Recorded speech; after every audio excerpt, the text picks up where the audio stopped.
Soong Ching-ling, Song Qingling, was the second wife of Sun Yat-sen, one of the leaders of the 1911 revolution that established the Republic of China, and was often referred to as Madame Sun Yat-sen. She was a member of the Soong family and, together with her siblings, played a prominent role in China's politics prior to 1949.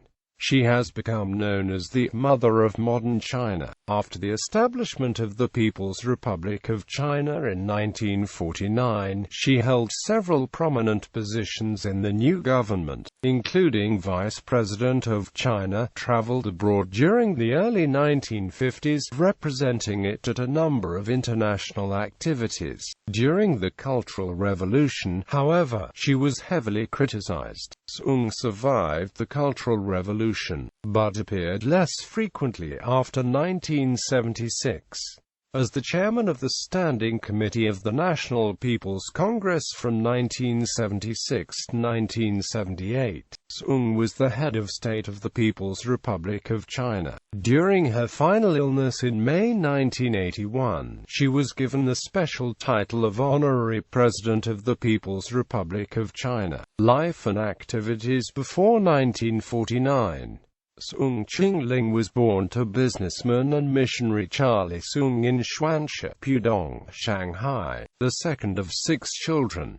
She graduated from Mukjira School for Girls in Shanghai, and Wesleyan College in Macon, Georgia, United States. Like her sisters, she spoke fluent English due to being educated in English for most of her life. Her Christian name was Rosamond. Soong married Sun Yat-sen, leader of China's 1911 revolution and founder of the Kuomintang, on the 25th of October 1915, even though her parents greatly opposed the match. After Sun's death in 1925, she was elected to the KMT Central Executive Committee. However, she left China for Moscow after the expulsion of the Communists from the KMT in 1927, accusing the KMT of betraying her husband's legacy. Her younger sister, Mei-ling, married Chiang Kai-shek shortly afterward, making Chiang Soong's brother-in-law. Soong returned to China in June 1929 when Sun Yat-sen was moved from his temporary burial site in Beijing to a new memorial in Nanjing, but left again 3 months later, and did not return until July 1931, when her mother died. She resided afterwards in Shanghai until July 1937, when the Second Sino-Japanese War broke out. Following the outbreak of hostilities, she moved first to Hong Kong, then to Chongqing, the wartime capital of the Chinese government. In 1939, she founded the China Defense League, which raised funds and sought supplies primarily for the Chinese Communist-controlled areas of northern China. In 1946, the League was renamed the China Welfare Fund, continuing to seek funds and support for the Chinese Communists. During the Chinese Civil War, Soong permanently broke with her family and supported the Communists. In 1948, she became honorary chairwoman of the Revolutionary Committee of the Kuomintang, a left-wing splinter group of the KMT that claimed to be the legitimate heir of Sun's legacy. With the collapse of the nationalist government and the communist victory in the Civil War, she left Shanghai in September 1949 to attend the Chinese People's Political Consultative Conference, convened in Beijing by the Chinese Communist Party to establish a new Central People's Government. On the 1st of October, she was a guest at the ceremony in Tiananmen Square marking the birth of the new People's Republic of China. The nationalist government issued an order for her arrest, but this was soon mooted by the swift and military victory of the Communists. The KMT fled from mainland China to Taiwan soon after this. Political offices and activities after 1949.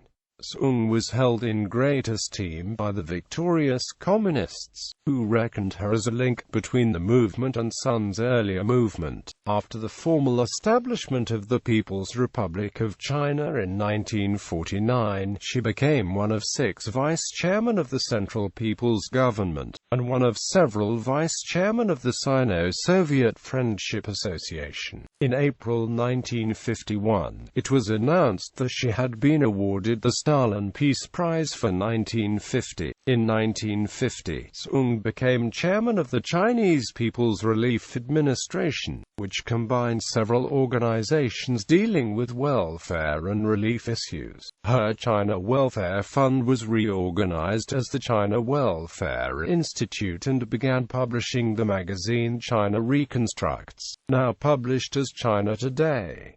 In 1953, a collection of her writings, Struggle for New China, was published. In 1953, Soong served on the committees preparing 4 elections to the new National People's Congress and the drafting of the 1954 Constitution. Soong was elected a Shanghai deputy to the first NPC, which adopted the Constitution at its first meeting in September 1954. She was elected one of 14 vice-chairmen of the NPC's Standing Committee, chaired by Liu Shaoqi. In December of the same year, she was elected a vice-chairman of the CPPCC, which became a consultative body, and replaced Liu Shaoqi as chairman of the Sino-Soviet Friendship Association. During this period, Soong traveled abroad several times, visiting Austria, India, Burma, Pakistan, and Indonesia. Her trips included a January 1953 visit to the Soviet Union, where she was received by Stalin shortly before his death. She visited Moscow again in 1957 with Mao Zedong's delegation to the 40th anniversary of the Russian Revolution. Vice Presidency.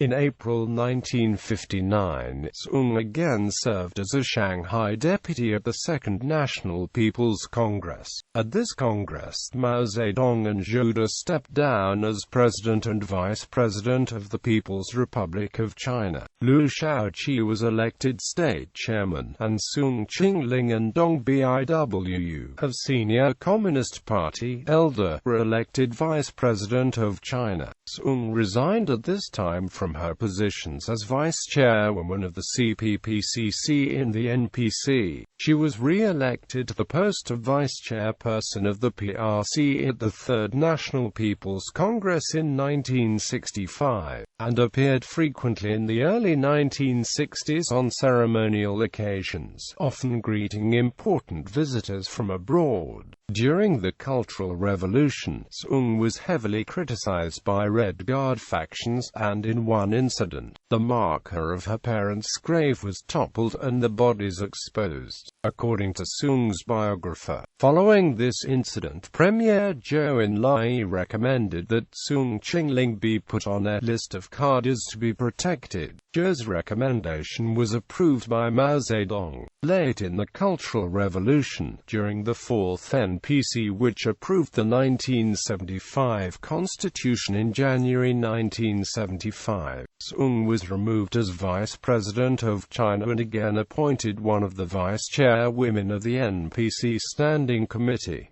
Last years, Soong's public appearances were limited after the Cultural Revolution, and she was in generally poor health, but articles by her, primarily on children's welfare issues, continued to appear in the press.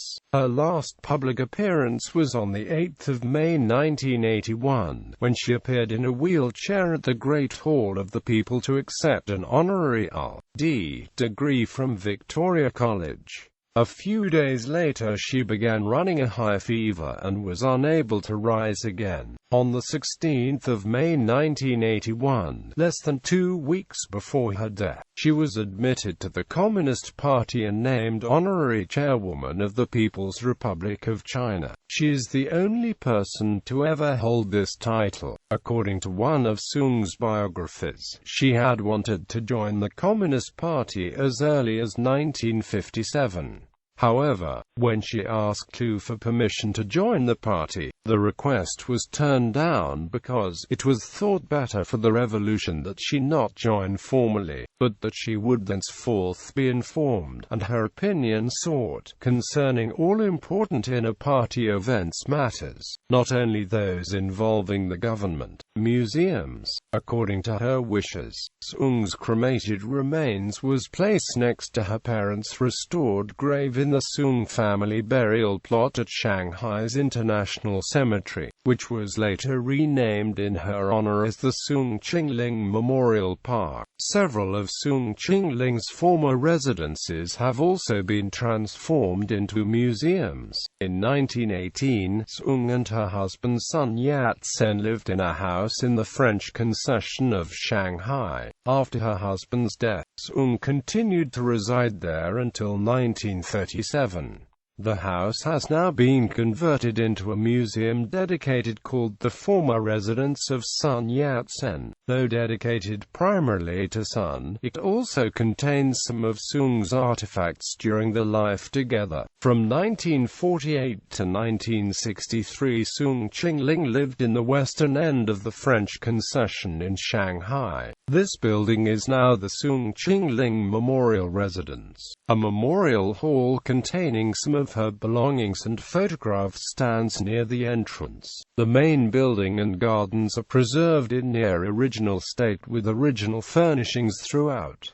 In the garage are two large cars, one Chinese-built red flag limousine and another Russian car presented to Soong by Joseph Stalin. Soong Ching-ling obtained a mansion in Beijing in 1963 where she lived and worked for the rest of her life and received many dignitaries. After her death, the site was converted into the former residence of Soong Ching-ling as a museum and memorial. The rooms and furniture have been kept as she had used them, and memorabilia are displayed. Media portrayal. In the 1997 Hong Kong movie The Soong Sisters, she is portrayed by Maggie Cheung. In the 2009 mainland China movie The Founding of the Republic, she is portrayed by Zhu King.